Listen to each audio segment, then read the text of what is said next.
de Bangalungwa. À Barumbu, c'est Amiso Yoka Lumbila Bob. À Bumbu, c'est Kilala Pepito. Dans la commune de la Gombe, c'est Lukwebo Moussengo Fiston, je suppose, c'est le fils peut-être de Bati Lukwebo. À Kalamou, c'est Kabasele Toubajika Mike, toujours à Kinshasa. À Kalamou, c'est Osango Nsenga Lambert Osango. À Kasavubu, c'est Nkongolo André. Dans la commune de Kimbaseke, ils sont 5, Mubenga, Lumbala, Pati, Mbuta Sangu, Pamba, Levi, Kano, La Rose, Jano, Mbokoso, Amos pour le compte de ACPA, Kafuti, Kiamba, Pati pour le compte de FDCA, Batil Kobom. Dans la commune de Kinshasa, bel et bien, c'est Kabenda, Kayou, Israël. Ils sont nombreux, hein, les élus de Kinshasa. Voilà, nous allons prendre l'extrait, justement, nous avons voulu prendre l'extrait de cette décision prise hier par l'Assemblée électorale qui l'a rendue publique après la publication à la députation nationale. C'est désormais officiel. On va également parler de commettre la présidentielle avec l'investiture du président Tshisekedi. C'était le samedi dernier au stade de Martyrs de la Pentecôte. Le président de la République démocratique du Congo, Félix Tshisekedi, largement vainqueur de l'élection de décembre, qualifié par l'opposition similaire, il faut dire, a prêté serment samedi 20 janvier à Kinshasa pour un second mandat de 5 ans, dans un climat politique et sécuritaire tendu, comme pour le lancement de sa campagne électorale. Félix Tshisekedi, 60 ans, avait vu grand et choisi pour son investiture. Le stade de Martyrs, vous le savez certainement, était rempli au maximum de sa capacité de 80 000 places. Une vingtaine de chefs d'État africains et délégations de plusieurs dizaines d'autres pays étaient présents pour cette cérémonie sous haute sécurité, comme pour rappeler que l'opposition avait également appelé à une manifestation. C'était le même samedi, l'opposition qui a crié à une disposition, à des dispositifs sécuritaires impressionnants pour empêcher justement la réussite de cette manifestation. Alors, Nathalie Alelo, Trobeta Dissolu à Congo démocratique, notre pays, je pense que ça va donner le luminaire de ce que nous allons évoquer. Avec, bon, ce cas qualifie de la victoire des Léopards hier contre l'équipe marocaine, avec cet incident Chancel Mbemba. Les ratés de Cédric Bakambu, voilà. 82 33 33 749 082 33 33 749. Merci infiniment de votre sympathique attention. Vous suivez ce programme en direct CTV Radio officiel. À partir de chez vous, vous pouvez connecter vous connecter à notre chaîne YouTube, à votre chaîne YouTube CTV Radio officiel, et nous suivons en direct. Nous sommes en direct sur la 96.8 MHz Radio Liberté Kinshasa. Bientôt, on aura une application exclusive Ralik. Vous pouvez nous suivre partout à travers le monde. Dans les mois qui suivent, justement, vous aurez le plus ample détail. Alors, pour Namasoula Tengalelo, dans ces studios, nous avons l'honneur de recevoir le président national du parti politique Congo Uni Congo Fort, Jean-Marie Béa. Alors, la première partie est mon jamais. Quelqu'un m'a demandé de l'appeler, excuse-moi, hier. L'un de nos auditeurs qui a dit que Latino Motuna Liboso, c'est un grand auditeur de la radio Liberté Kinshasa. Magazine rendez-vous auditeurs, il y a mon appel sa numéro de téléphone parce qu'on a dit qu'il va revenir à l'homme Ningi. Alors, bien là, tout le monde sommes à pronomélica qui m'a l'air de Jean-Marie Béa Mbote. Mbote pe na ba auditeur na biso, na bo ba Rolanda biso, na ba Facebook, pe na ba sur YouTube, etc. En tout cas, Mbote pe totondi bino bolamu na mabota na bino. Bala ya Liboso. Non, déjà, on nous a réussi. Hein? Ah, on a fait déjà. D'accord. Alors, bio, tu as dit que c'est fleuve. Quelqu'un a dit que vous devez respecter le fleuve. Ça n'a pas marché, hein, mais quand même, nos encouragements. Vous étiez au four et au moulin. J'étais pas à Kinshasa, mais j'ai appris que vous avez été au four et au moulin. Vous vous êtes bâti.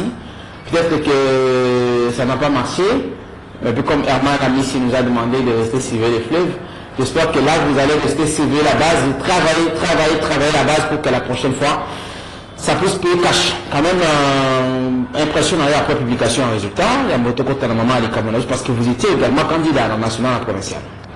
Bon, na ko remercier nanu ba onyoso ba kwayaki à moi.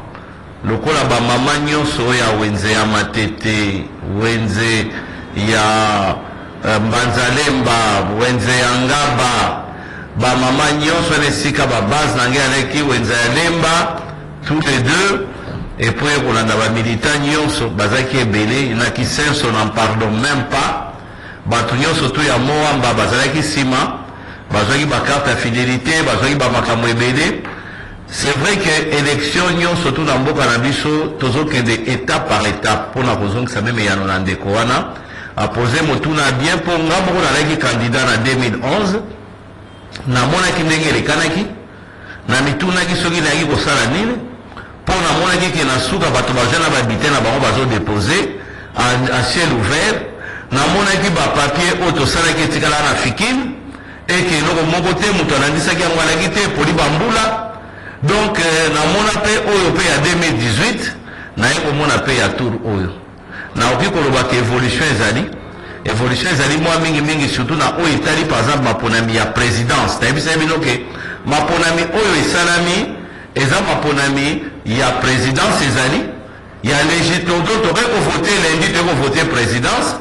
Tozongi mardi to une semaine après to ko voter ya législative, après to ko voter il y a des conseillers communaux. Mais, dans le ya mboka, ndenge pe mboka ezali, bile ezali muketoli asani moko, ya wana mumoni bachango nyoso tu mukolo moko. Ya wana esalami ndenge wana, mais koyeba ke na bamboka misusu par exemple na fungola bino, bamboka lokola Egypte, mapona mesala maka pendant 5 jours. Bamboka lokola Chine, mapona mesala maka pendant 6 jours. Donc, les gens qui ont dit que les gens qui ont dit que les gens amené à changer, ils ont aidé, et qu'ils ont mais amélioration, ils ont dit moins mingi, peu dans le sens positif, dans le côté où ils ont dit que les gens juste côté là, ils ont dit que les gens ont annoncé. Parce que il y a amélioration, c'est la question principale qui m'avait chargé parce que c'est leur émission. Ce qui a dirigé Vinonema pour nous avec na Congo, c'est là. Ce qui va s'engager Basa na Nzambe prier na bango pa Nzambe a dirigé Vinonema pour nous avec na Congo. Ce que vous êtes d'accord, Ville nous a dirigé bon. Ataye moko na vie na ye moko muto a posé question, tozana makambo mingi oyo to sepela rapete ndenge Nzamba sala mais tout concourt au bien de ceux qui aiment Dieu.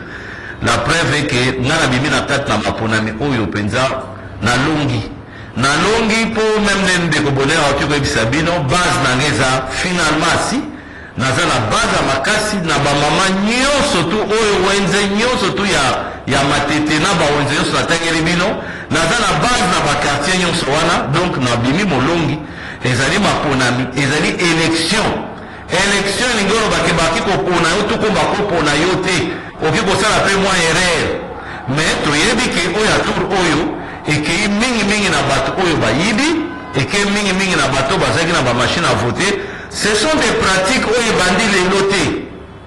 Et ça qui pour les canana kimia nyonso. Tant que vous avez mon bango kala ba voter bango à 100% en kibiboy et zega ba machine oyo. Ba ena ni kambango turoyo peuple to chaki misute mais ezala makamingo na ko développer awa ndenge to za na 4 émissions pour na ko kebisa pour na ko lakisa de façon que prochainement ezongela lisusu te. Est-ce que par exemple Tali organisation d'élection en mois de décembre, vous avez proposé qu'ils aient à mois de juin et j'ai aimé quand le président Kadima lors de la publication législative nationale, pour ne pas me répéter, à lobby qu'il y avait des choses à corriger par exemple. Beaucoup ont proposé qu'il faudrait voir ça pour qu'il n'y ait pas de ratés par exemple. Mais il a également évoqué l'aspect de l'urgence du seuil de recevabilité. Le c'est la question de la limite parce qu'il y a des seuils là qui ont été massivement élus, mais suite il y a seuil par exemple, ils n'ont pas atteint les seuils.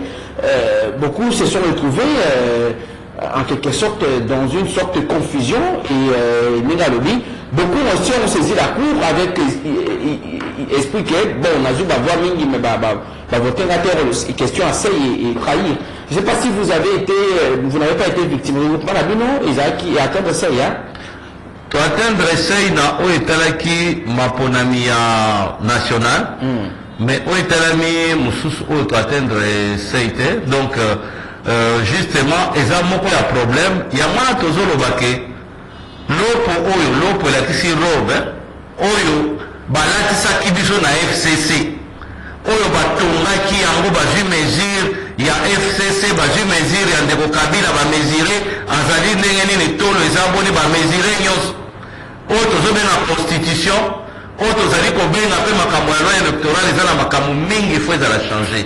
Il faut vraiment ngai moko nazali nanu mutu oyo aza kosenga changement depuis ndeko Parbonner oyambanga depuis bientôt soki 5 ans na bandai koloba toujours mpona likambo kochanger date ya vote kolakisa bino ke mokili échange makambo échange tokomi na bambula bomoni bino moko ntango tozaka koloba ngo Parbonner bato bazali koseka lelo bomoni ndenge mai eza kotonda te babalabala ekomi des fois infréquentable to surveiller fleuve ndenge ozali koloba mais fleuve yango yango moko eyeli biso eyeti na kati ya bandako na bambisi na yango ekokufela biso na c'était des fleuves 3 chambres de salon couillé ça devait comme na $25. Voilà ekokufela biso na kati na balabala na barumbu bambisi eza kotambola ezali koluka ndenge nini kwani tosali boye mais eza makambo tolobaka na yo donc nazali un des candidats oyo ayaka koloba makambo pamba te yango bato oyo bakomprenaka te mpo nalobaka ngo en avance naza en avance par rapport ya nani nanga alors c'est vrai investiture rapidement la moto côté na maman mon pronom c'est une manière d'aborder la question rapidement la limite tout côté na fond la sujet et bien avant l'absence de Kabila Joseph na investiture il y a Félix Tshisekedi l'ancien président de la République a marqué justement n'a pas voulu marquer de sa présence dans la cérémonie à investiture à Tshisekedi comme pour dire que le FCC était contre les processus électoraux. Kabila bien que à Nicolas Baté il reste mystérieux mais porte-parole il a chargé de la communication Madame Barbara Nzimbi l'a dit Joseph Kabila ne pouvait même ce Azaka parce que il n'était pas d'accord dans les Makambeliki. Ça veut dire que l'opposition, quand Fayoulou et tant d'autres, Matata Pogno, continuent à revendiquer l'annulation à Maponomi. Joseph Kabila, bien qu'il ait dit non, il a exprimé tantôt d'une manière ou d'une autre, à travers l'absence naé, à la Kisimokilike, Azaki d'accord, tel en Makambeliki. Est-ce que ça crée de plus en plus qu'il y a des unions, s'il faut dire? Absence à ndeko Kabila toko vanda na kimia na kama bato bakenda koluka ye kwani bokenda koluka ye babi atako bakanga mutema yama tolobi boluka ye pamba mutwangani ayaka sima ya papa na ye a tombé dans le pouvoir oyo d'une façon accidentelle parce que papa na ye azwaka likama nde yepe bacheye a tombé d'une façon accidentelle. Bamapona minyonso elandama ndandisama ki ezala 2006 bomonaki ndeko Mbemba Bitumbe bimakiao ezala 2011 bomonaka bino moko ndenge nini ndeko Etienne Tshisekedi azaki koloba donc ndeko ayaka d'une façon accidentelle peut-être non préparée ndeko azofanda kimia teke po azali kosabote ndeko azofanda kimia po azana likambo koloba te tangu babetaka biso awa na Goma awa na Rwanda awa et plutôt na Angola babengani ba Congolais na Angola babeti biso awa na Congo Brazzaville babengani biso ndeko Kabila lobaka est-ce que ezalaki mpona komarka absence aza na likambo ya koloba te ntango tozalaka awa le président Tshisekedi dans le discours d'investiture a rappelé que parce que le pays est en proie il y a conflit communautaire il estime qu'il faudrait consolider le vouloir vivre collectif. Est-ce que Ezapé Baraté vouloir vivre collectif avec la présence de Kabila, un ancien président à qui on peut encore recourir pour avoir expérience par exemple à connaître le quoi président public au-delà de tout il a quand même une certaine expérience au changer ma par rapport à appel la présence de Tshisekedi. Il y a moi nazo bandeko nazo zonge la bango na jeunesse kola sabango ke tango bazalaka ko beta bino Quand vous allez au Beta Bisso, na Congo, Brazza, Tozonga, Togomola, na stade 24 novembre, Nibanda. Bomona quand de Kabila a voté la Bisso. Bomona quand de Kabila a la tour. Bomona quand message, vous va faire ça na Congo, Brazza. Mais à tellement qu'il y a voté la Bangombe, na Goma. Et ça va répondre à Pessa Rabiso depuis Kara. Il n'est pas concerné. Ndenge pasteur Moukouna, c'est un homme d'affaires. Le problème est que le FCC a boycotté ma ponamité. Le FCC a boycotté ma ponamité, l'Olenge Kane, a boycotté ma ponamité, a boycotté Ndenge bande comme sous-soupé, oya Félix, enfin oya IDPS, va boycotter après au Kende ma ponamité. Et le bien, le côté, c'est un jeu démocratique. Au boycotté, on savait bien. Ndenge pe ayepete wana eza bomesano ezali kolakisa encore une fois de plus que nous sommes restés dans l'erreur pendant 18 ans. Pendant 18 ans, en étant quelqu'un qui n'était pas à la hauteur de la présidence. Donc c'est un événement selon vous? C'est un non-événement. Un message fort en termes il y a marque à solidarité. Non. Vous avez vécu en Europe, que Jean-Marie Béaï, vous connaissez comment ça se passe. Ce que M. en France, on voit des anciens présidents, ça fait la beauté de la démocratie, la tolérance. Mais quand déjà Kabila fait défaut, demain Tshisekedi fera défaut, par exemple, sauf Bazou Bokonzi, Bazou Bokonzi X fera défaut, ça ne traduit pas l'unité qui devrait normalement conduire les acteurs politiques qui nous dirigent autrement. Non, peuple il faut s'habituer que Nabamakamu Misusu, ezali kateka président de Fazal. Pour tozali na sens ya kopesa nyonso c'est pas président, même soki akei, tozali kopesa ba tribu Misusu. Ya mwana mwata nazo bakeno il faut échanger. Makambo ya kokomisa par exemple mutu sénateur à vie. Na sala sabino mo sénateur wana ibandi na Chili, sénateur à vie bandaki na Chili avec Pinochet. Mais on a dit que l'on après, même dans les temps, na Italie, où tu es qui sont connus pour 4 personnes, na culture, donc pour la sénateur à vie, n'a pas développé, on a développé au cas. Alors, Natina na Congo la biso oyo, normalement l'ancien président a qui appartenir les sous na parti Mokoté. Parce que pendant le mandat de président Félix Tshisekedi, même Kabila à son temps, a se présenté qu'il est indépendant. Donc le pôle indépendant, à le président, il y a tout un peuple. Alors ce cas qui est na retraite,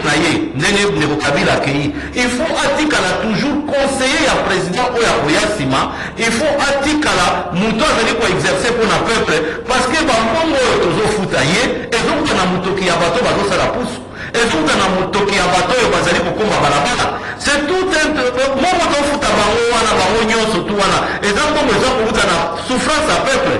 Alors on peut pas saboter peuple té, tout comme peuple a tué Elika, aux ali koyate, to commission mutamboko, yo vandi, yamato zolo bake, et bongi makaming est changé. Il faut qu'on reprendre même loi où les ali korubake, ceux qui ancien président Azala sénateur. Moi je suis contre cela. Sénateur à vie. Sénateur à vie, je suis contre cela, mais compris que tu as un rôle où il y a que conseiller, il faut la conseiller à côté parce que mon cannabis a besoin d'yango et qu'on a besoin d'expertise à Félix Tshisekedi une fois longue et ça dépend de besoin d'expertise à Joseph Kabila mais bien on a besoin d'expertise des appuyatés. Alors le président Tshisekedi dans le discours d'investiture il a reconnu qu'il ne commettra plus les erreurs du passé.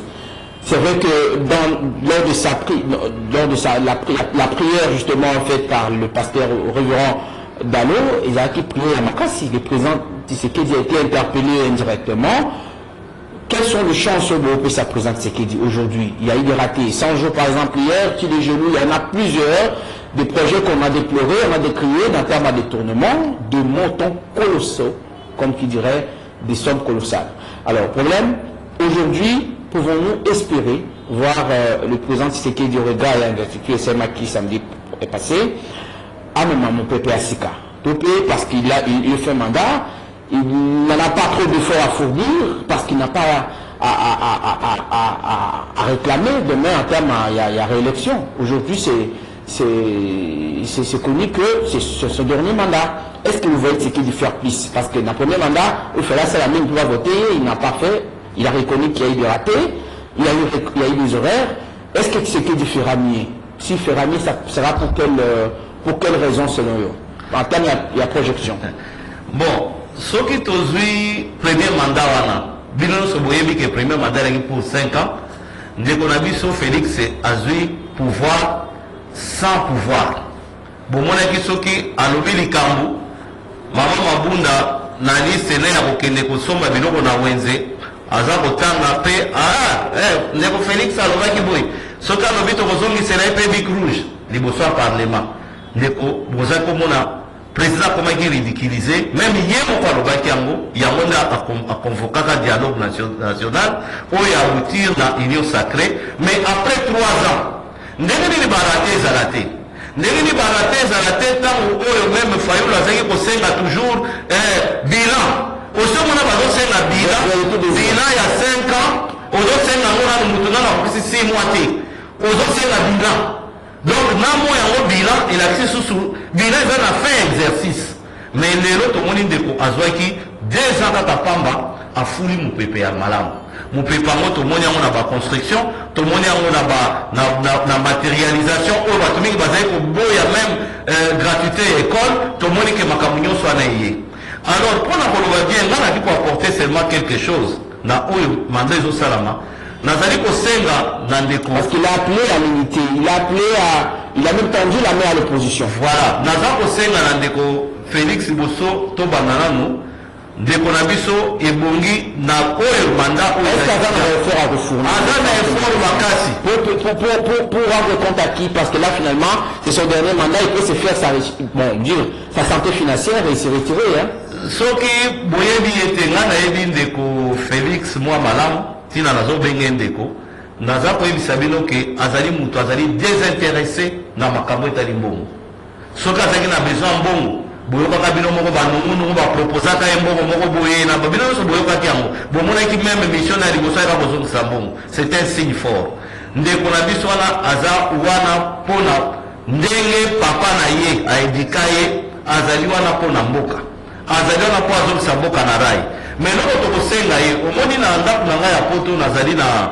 on a na banzete entouranda. Alors on dit banzete wana ya nzete minene na monaki barasine nzete muso ezobota o bazobenga plante rampante eza kobima me eza kolinga nzete oya munene wana. Alors mukolo botaniste alekaki na ndako po jardinier ayebisi nga bandi koganga o nzete oyo eboma banzete nyonso ngabi ndenge nini abitale se bomi nzete ngabi bomi nzete ode atala boye akati ya moto tala na kati nzete tikala pamba na kati parce que omoni nzete yaka elingi nzete ezali ko asphyxia ezali ko kangango pema po nzete kola ndenge moko ya mwana tozali kosenga na ndeko Félix bandeko oyo bavote bango lokola bakandidat ya députation lokola bandeko na biso azaki ministre intérieur lokola bango ce qui est aussi drôle, tous ces gens-là sont miraculeusement, alors qu'hier, il faut dire sincère, ils n'avaient pas trop de base, dire ils sont maintenant miraculeusement votés à niveau national provincial. Ça laisse aussi à désirer. Et peut ça souci premièrement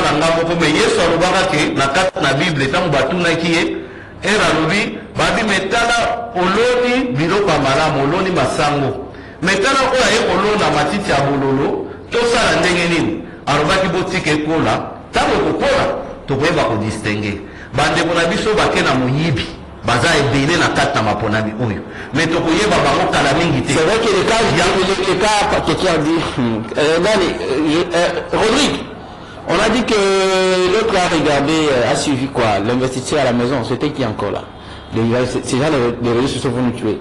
Les gouverneurs de Villa, ils n'étaient pas seuls à être accusés, mais beaucoup de ministres au Bafundi Bango, vont continuer à exercer fonction à Bango. On va d'écouter la Bango, c'est qu'on a reproché également, parmi ceux qu'on a reproché. Il y a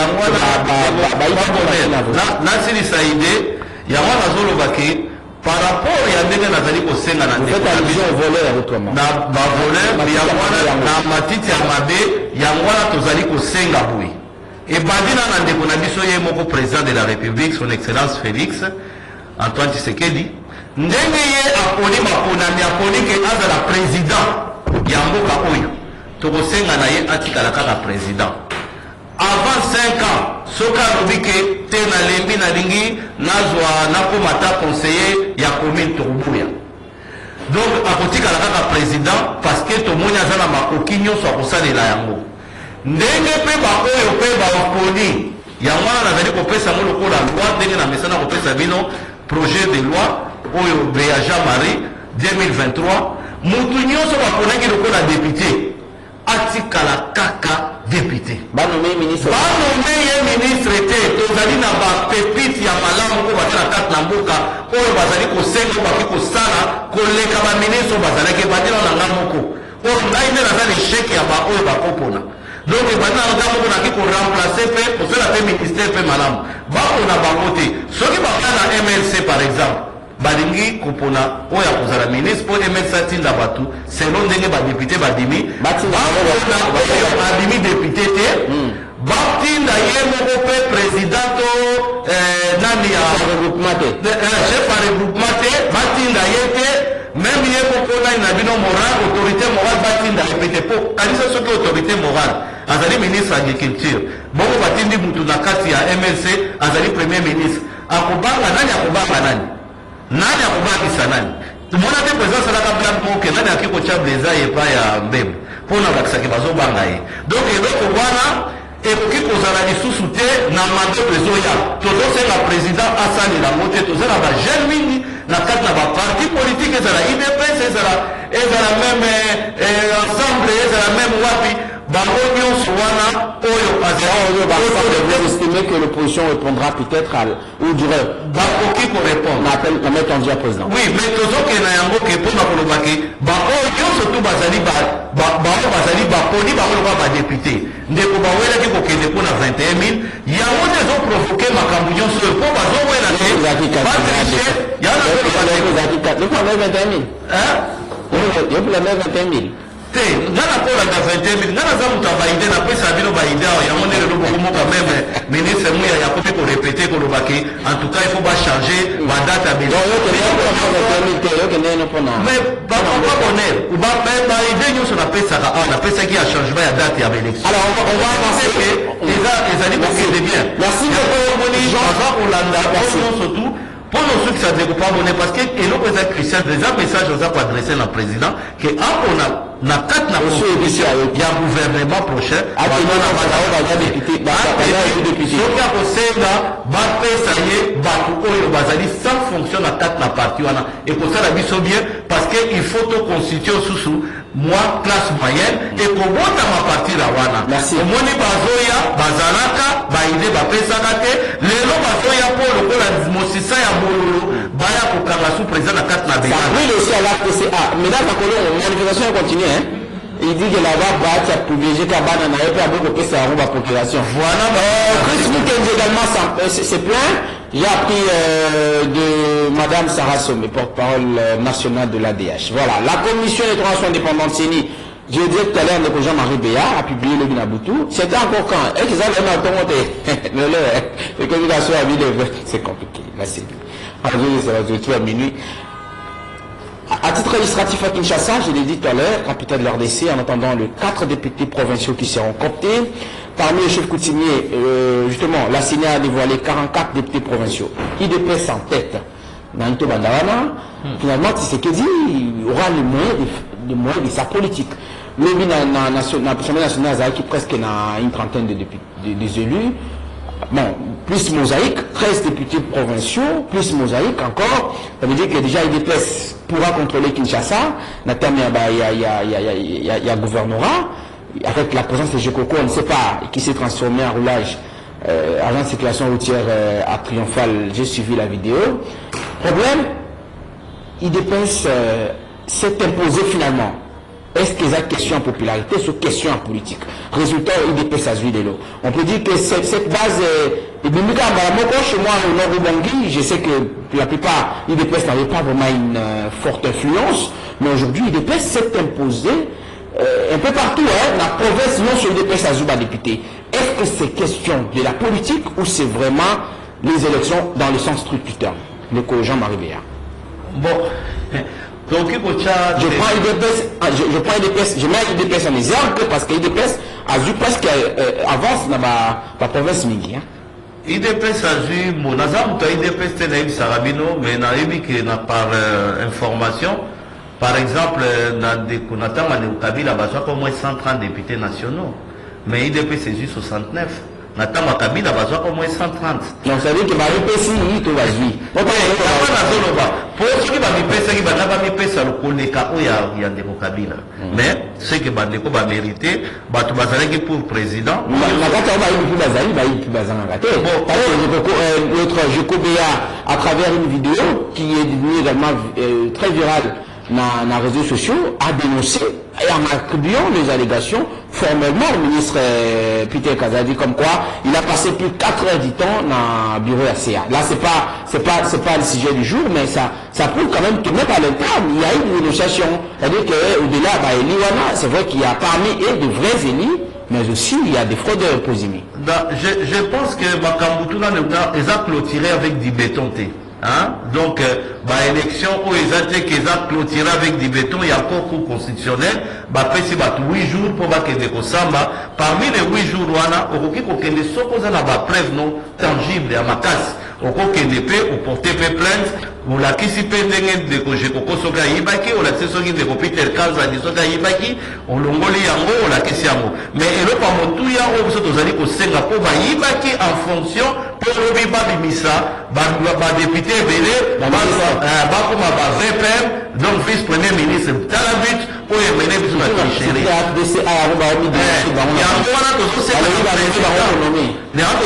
président de loi Beyaja Marie 2023.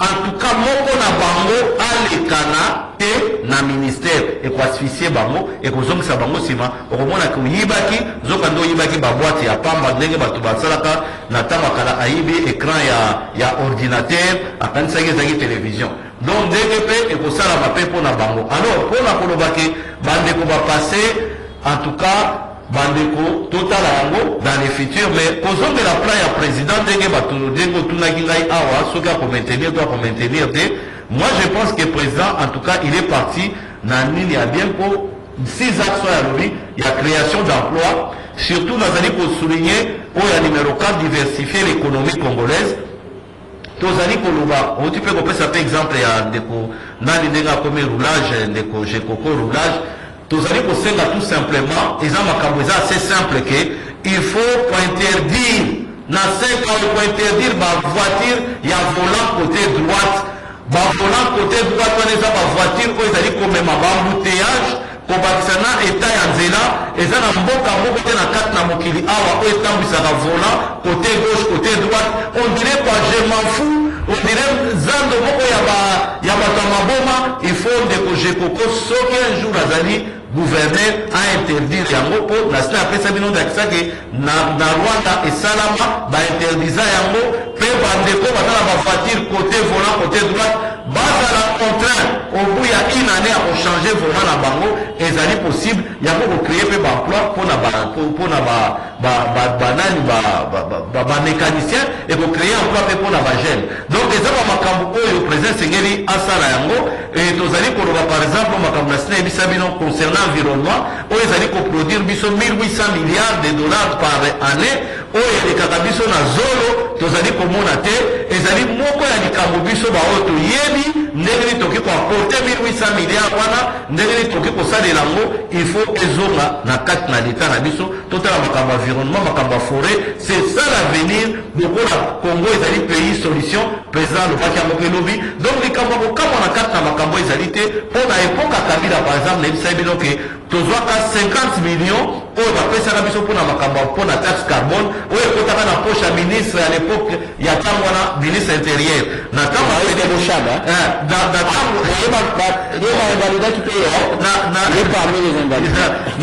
oyo ya Félix bomoni aye na 500 millions oyo aye na yango mais en réalité ezali 1800 milliards oyo bongi bafutaka biso chaque année alors eza likambo moko ya kopona bao bayebi bao basali sengo mpona koyeba likambo wana mpona koapporte likambo oyo na kati ya mboka na biso afin que tolite contre la pauvreté. Il y a beaucoup de choses nga nazosenga na bapeuple congolais baespérer nazali kosenga bango chaque mutu dans le civisme ata na likambo ndenge ezali kokende tozala bomoko tozala uni bolanda te on va prendre l'intervention il y a certains présidents il y a certains membres à partir. Alors d'accord, rapidement vous allez donner votre point de vue sur la projection que vous faites vous comme président national du parti politique Congo Uni Congo Fort. On va parler sport brièvement parce que ça a fait polémique hier, c'était chaud, là j'étais un peu agité mais c'est quand même bien passé.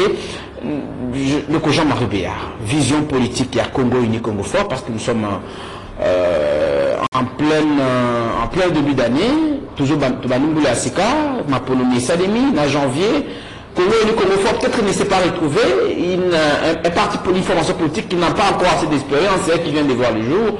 Jusque-là, encore problème peut sortir que ça allait manquer.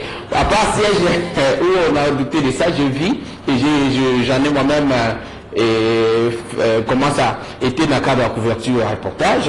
Il faudrait penser plutôt à faire large, dire implanter des partis dans d'autres provinces pour être sincère. Parce que chez moi, à Vado, au nord Ubangi, dans le bon équateur gestionné, il n'y en avait pas. Au Kassai, par exemple, dans mon idée, à Kinshasa, j'ai vu Sirouleri, dans l'ambre, il y a Baïsui. Là, j'ai vu les partis Congo Uni Congo Fort avec le fusil du président national. Le problème, Congo Uni Congo Fort a une ambition pour l'élection qu'il y a en 2028. Déjà, vous vous préparez pour ça? Rapidement, vous répondez à cette question. Je rappelle le numéro c'est 082 33 33 749. 082 33 33 749, c'est le numéro de vos standards. Vous allez appeler en direct et poser vos questions à notre invité du jour. Il s'agit de M. Jean-Marie Béard, le président national du parti politique Congo Uni Congo Fort. Nous allons parler sport après son intervention. Bon, Congo Uni Congo Fort, ils ont ma projection, il y a pour gagner ma élection, le col à net, il y a moyen bien de salami bourrité dans ma candidat Moussous. Ce n'est pas dans notre culture, narcotique à la condima jamais, alors au grand jamais, ba ponanga le col à moyibi, ndenge kofia le bac, au vandi penanda pour nos olia pe malwa, aux aïbi pe que baninga no bazoku miso me yo yibaki. Les alliés soni, naza pour porter même un nom familial où il n'a respecté, n'a qui causera jamais moyibi à bavoie toni, tous allez pour projeter, mais nous sommes dans les idées. Tout le monde qui bien que Nandenge na biso dans 5 ans où tu peux assister où il y a causé la présidente, tout le monde avant. Nous appelons ça à partir du gouvernement. Même vous attendez, apparemment vous êtes patient de le voir être nommé. Dès qu'il y a parti politique, ils allaient pour amener idée. Ils allaient pour proposer des idées. Ils allaient pour proposer changement pour l'avancement. Ils allaient pour pouvoir, te pouvoir, tant le peuple à comprendre le biso, tant le peuple va passer un peu occasion, de passer une occasion à voter, mais Miyibi, au moins il y a une vérité à l'escalier, Miyibi n'a qui t'a un ascenseur, à combien avant biso. Mais à combien il a été, pour tous les 5 ans, on a mis un changement et belé, au salama. Alors, biso si quand vous allez proposer, mais déjà il y a changement, il y a date, il y a élection, et le mois de décembre, et juin, le 21 juin, nous avons proposé le nombre de par rapport à l'infiltration en partie, après Kinshasa, Congo Uni Congo Fort compte bon, dur, s'installer en ils ont déjà installé un peu partout. Et je sous moyen à Kobimate parce que tous allez Kobima. Et bimi moyen Kobimate pour officiellement. Ils ont une machine à Moyibité. Non, ça c'est élection. Ça c'est sorti officiel et que des élections et que ça n'a pas candidat ce qui est officiellement. Mais nous allons nous appuyer pour organiser ma Kamumengi, pour attirer ma jeune parce que ma jeune n'est pas intéressé dans ma idée na biso. Idée na biso c'est à politique efficacement contre le chômage à ma jeune, mais pour proposer des moyens encore, des moyens tous en ayantébélé, pour lancer adhésion, il y a battu sur ma ligne pour s'adhérer, pour passer un numéro à téléphone, tous allez dans yango du bosso et bah idée na biso de nos papa bonheur. Yo moko za témoin, au sein de la bénédiction, yo moko zo mona temps biso tous pour passer, aux hommes on a ndenge ba tous allez copier yango et bah il y a communication, ministre de la communication, autres autres c'est là que na gouvernement futur. Communication na biso ndenge ministre ya communication asalaka azosalela 5% ya ministère na ye. Parce que le ministère de la communication est un ministère qui peut changer ma cabébélé. Les Rwanda, ceux qui besoin de Rwanda, ils ont côté là, ils ont dit parce que le ministre de la communication, c'est là, il m'a cassé, qu'on a que Bamonde, ils ont souffrir, qu'on a que Bamonde, ils ont subir, traumatisme, ils ont assister, ils ont fait ça, et pourtant, Bamonde est génocidaire. Alors, lui, il faut ministre de la communication, Congo, ils ont connu sur le plan international. Ils ont dit quand le ministre des Affaires étrangères, c'est la communication. Oyo esengeli deux fois na carte na mboka neti France bomoni bino moko la moki na tongo ba fiche ezali partout ya batne bazokoma bango na Congo parce que ezali ba homme politique na bango ba yebi ke makambo ezosalama mais peuple français peuple hongrois peuple roumain bango yo ce même peuple américain aisi makambo ele kasa merci de makambo ko azosenga ke biso Congo ini Congo fort au moins tozo proposer extension donc il y a aux élections à venir, vous organisez pour obtenir un siège proprement. Pour l'élection à venir, aussi toujours amour. Voilà, ils ont problème. Alors, merci, c'est avancé. C'est compris. Il faut les appartenir à l'élo, au moins de tous autres. Merci beaucoup. Ministre de la communication future, avant Mouya, mon ministre Mouya Zaraïgouana, les noms m'échappent. Après la mère Mende. Jolino Makele. Dans un comité de la Soki Azabolo Bamonokonine. Les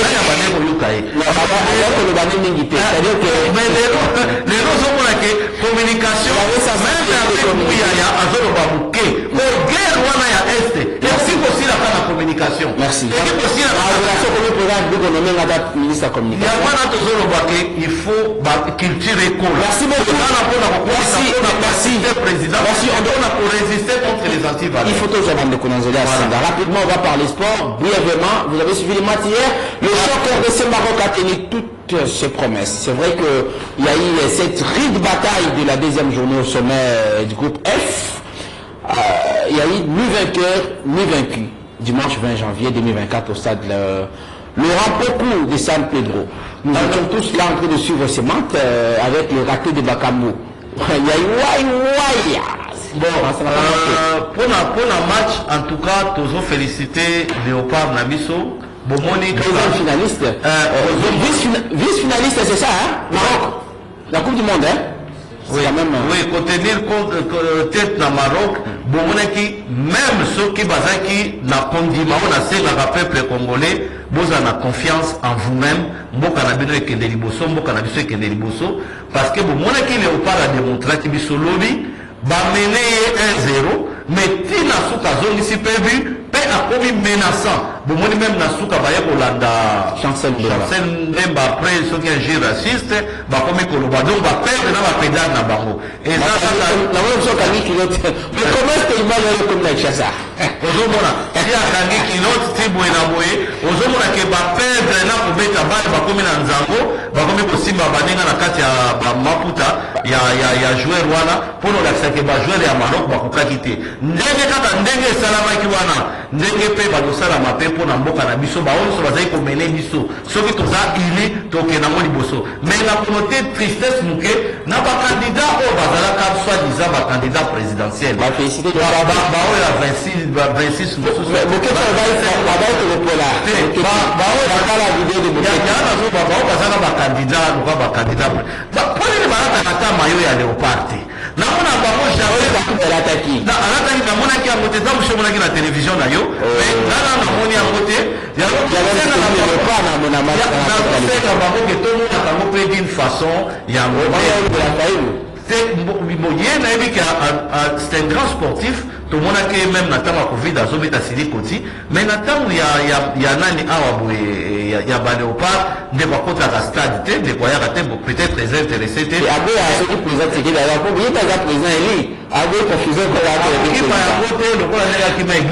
prenons les informations de nos auditeurs en ligne 82 33 33 749 082 33 33 749 au bien il en respect et invité la bisso et puis vous abordez que le sujet tel que nous les avons exploité ici. Voilà. Allô, bonjour. Bonjour, je te donne ce bien de questionner au métal. Le nom de ce vraiment, hésiter n'a été là. Ça m'a pas tout à fait le bon. C'est résultat de vraiment la analyse à attends notre condition il faut que vous travaillez comme pour tenir sacré. Là, au terme de l'émission, nous venons assister à un congrès de liberté organisé par les États, un militaire de liberté de l'État. Nous sommes là dessus, et puis c'est juste ça va de côté, retenez ça. Le casque est de Jean-Marie, mettez le casque, merci. Merci beaucoup pour l'intervention. So bengi zama musika mkina radio nayo. Allô, bonjour. Allô, monsieur. Bonjour papa Toko Kayo. Il a appelé le comité rang. Il est le comité rang. Associé, il est le comité. Merci de et quand on dit, c'est très bien gratuit, et c'est très bien, mais il a déjà résulté complètement naïf. Même si vous avez ça pour être, en tout cas, vous avez un mot à te faire là-bas. Et là, il y a une chose de si tu as un papier qui a absolument de ta commune, il y a même un jeu de je n'ai pas. À partir qu'on dit, il a habilité à gagner, même utiliser le suivi à tenir des comptes à l'université. C'est cool. Allô, bonjour. Bonjour, de Kotoko. Oui, de Jean-Marie Nakala. Na invité ndo nayo.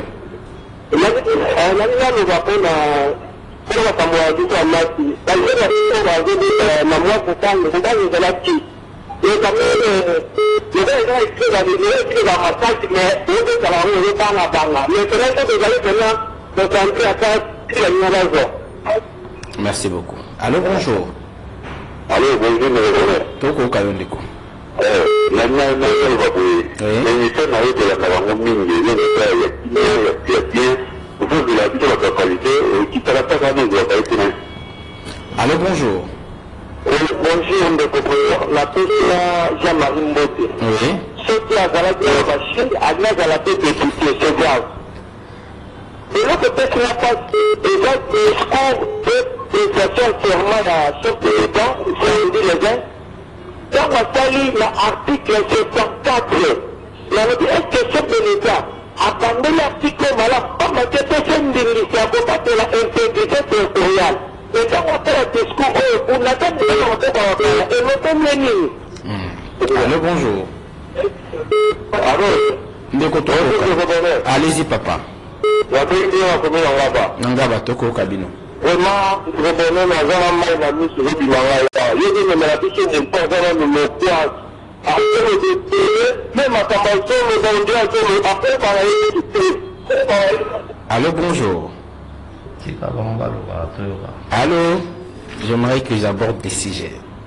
82 33 33 749. Allô, bonjour. Un problème de liaison, je pense il y a saturation de réseau. Allô?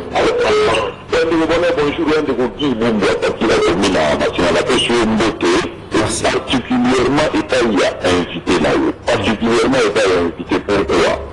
Parce que le président m'a dit de vous sentez vraiment que vous avez affaire à un républicain. Dans le cas où c'est quelqu'un qui a participé aux élections mais qui a échoué. Mais quel est langage là? Aujourd'hui, la qui a gagné républicain. Et puis là, on va donner à la partie politique, la partie politique de la gérer dans son parti politique. Qui me soutenir? Merci pour qui de l'émission. Merci de Kogi Bobo. Allô, bonjour. Allô, de quoi? Allô, bonjour. Papa, dis bien, volume à radio pour vous aller. Bonjour. Bonjour, papa. Oui.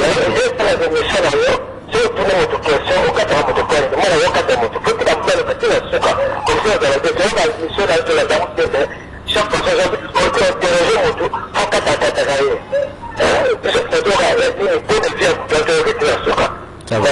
Merci de couper l'observation. Allô, bonjour.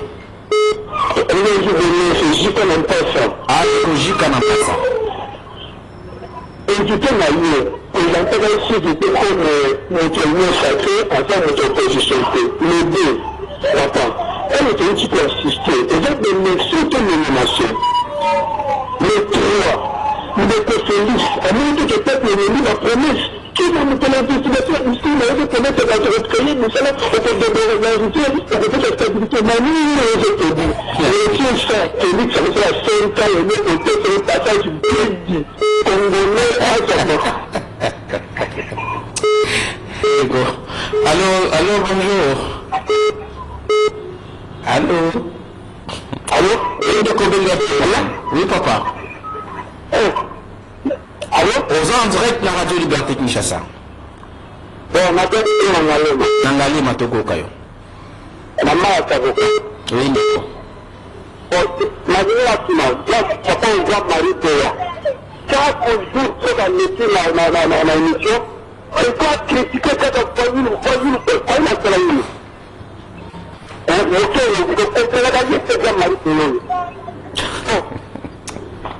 allô, bonjour. Bonjour, papa,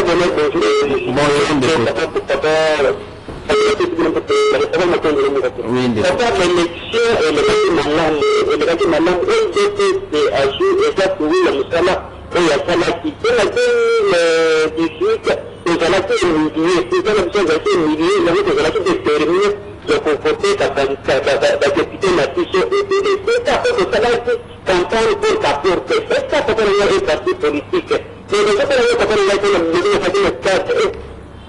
allô, bonjour. Allô?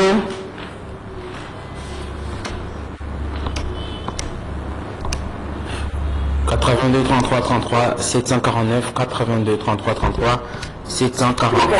Allô, bonjour. Oui, allô. Diminuez le volume à la radio parce que Bonjour. bonjour, papa.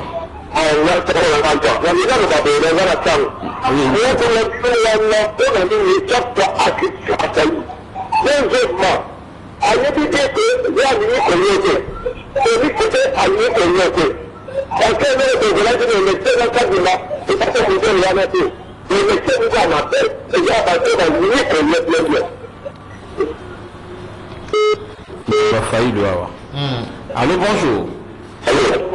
Oui, bonjour, papa. Dis-moi, on a quelle musique à la radio? Dis-moi, quelle musique à la radio? Parce que vous allez. Oui.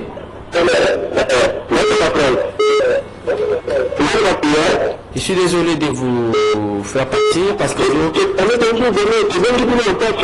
oui, d'accord.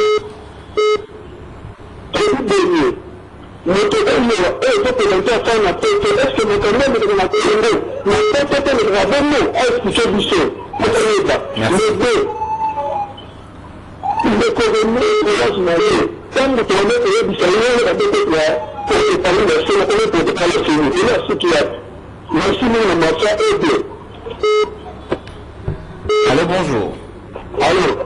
Bonjour, papa. Bonjour, Déco. Un problème de liaison. Certainement qu'il y a saturation avec tes interventions de nos auditeurs. Allô? Bonjour, papa Bengat Komonani. Oui, je suis M. Omer Adiaï et puis je suis candidat malheureux à la députation provinciale. La circonscription, La Makala, commune de Makala. Alors, on dit aussi moyen pour passer à l'émission, là vraiment j'ai tué un format à passer. tu as aussi réfléchi, hein? J'ai beaucoup de choses à dire et j'aimerais bien participer à l'émission. Mon numéro professionnel est là, vous pouvez prendre contact avec la direction, programmer au Koleka. Je vous rappellerai le numéro professionnel de la radio. Merci beaucoup.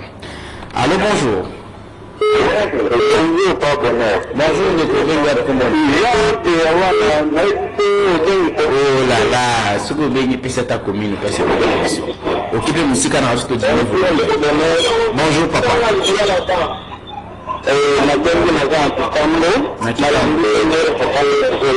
Donc, question à Liboso, il a vécu ma pote, je suis sûr que non, en comparant ce qui est réellement malade. Deuxièmement, après répondre à la question, on va nous dire que est-ce qu'il a été mandat à sélection Nibali et que de l'élection l'équipe avec ces. Merci. Allô, bonjour. Bonjour, papa.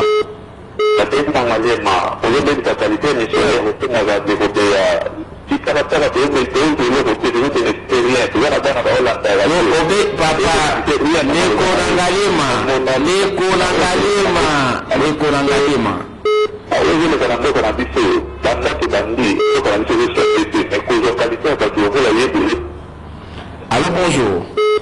Oui, alors, papa, bonheur. Le mari de la contre la salle qui est reçue. Alors, tout le monde est là, il est Félix. Allô, bonjour. Allô, bonjour. De côté de Kayo. René Bonangaz, Abimalité.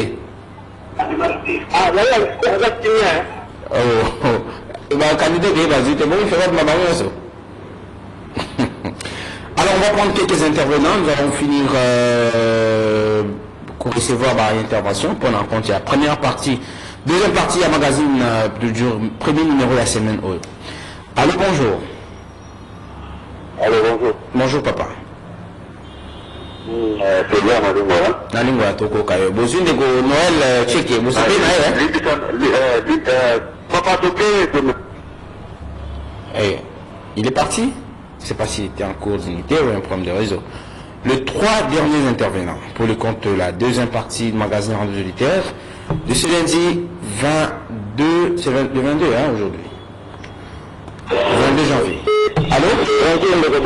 Bonjour papa.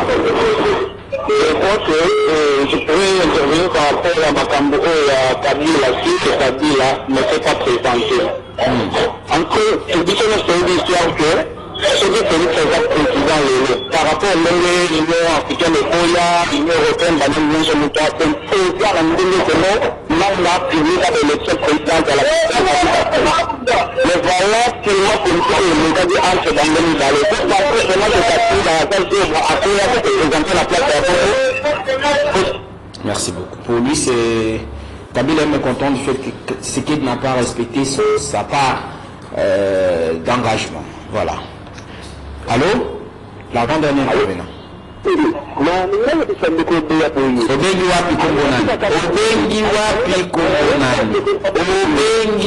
Kombonani.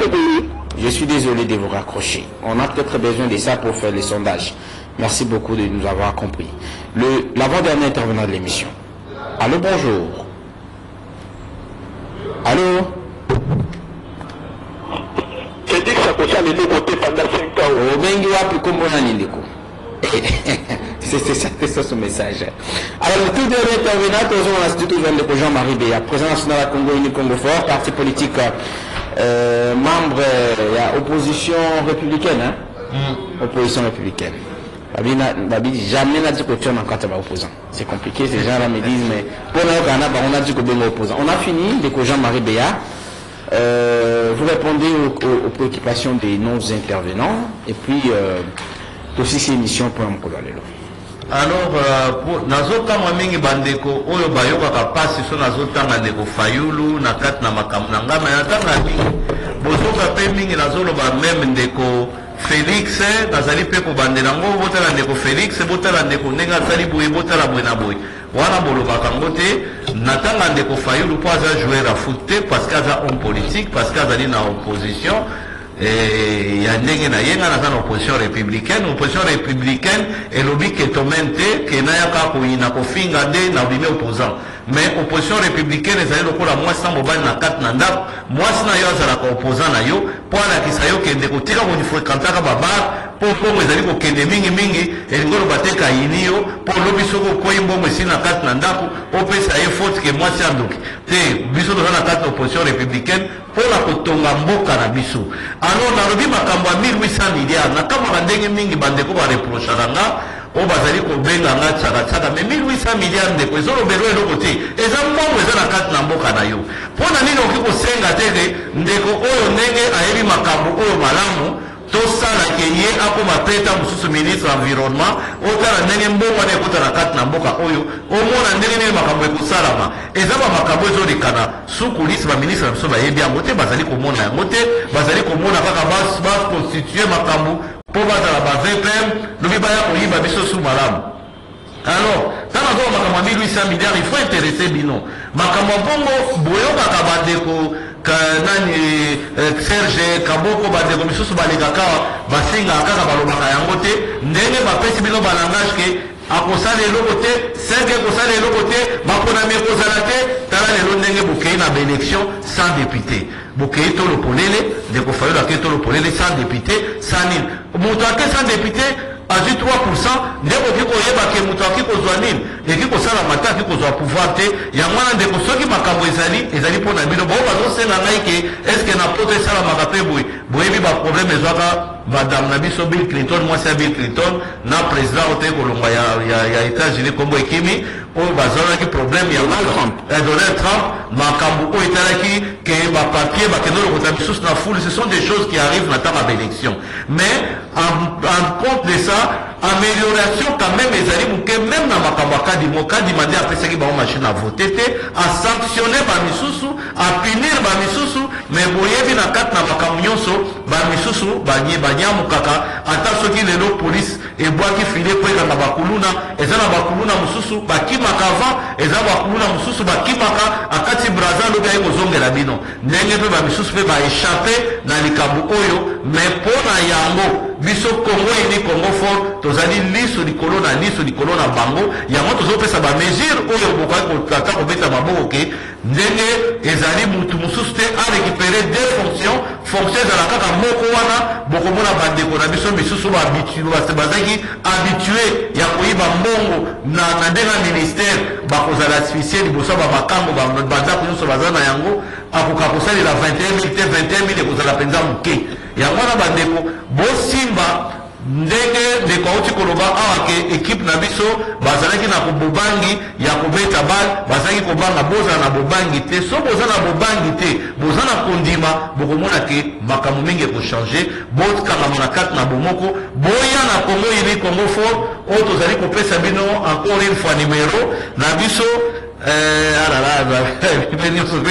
bon numéro quand même tokopesa yango prochainement parce que siège à partir eza nango simple ezali kaka en face ya winerie ngambo ya lufungula boye wana bokomona siège à partir eza wana malheureusement na bimi na numéro boye ya secrétariat général nakopesa bino yango même prochainement nakoluka na pesa yango soki temps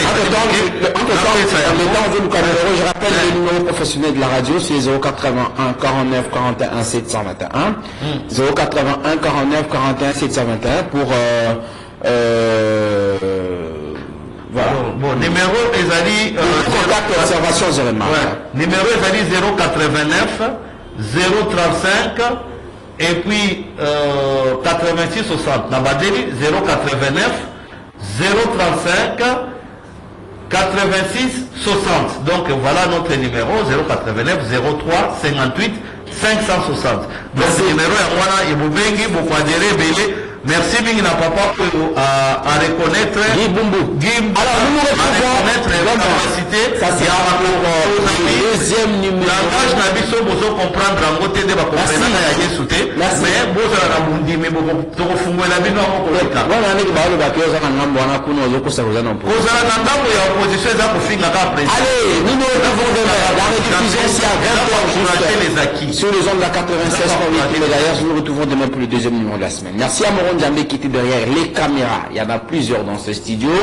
Vous avez suivi André Tissétivur à le confesser. C'est vrai que c'est encore difficile, mais ça va marcher. Merci à Rodrigue, merci à toute l'équipe qui m'accompagne tous les matins. Je vous retrouve demain. Allez.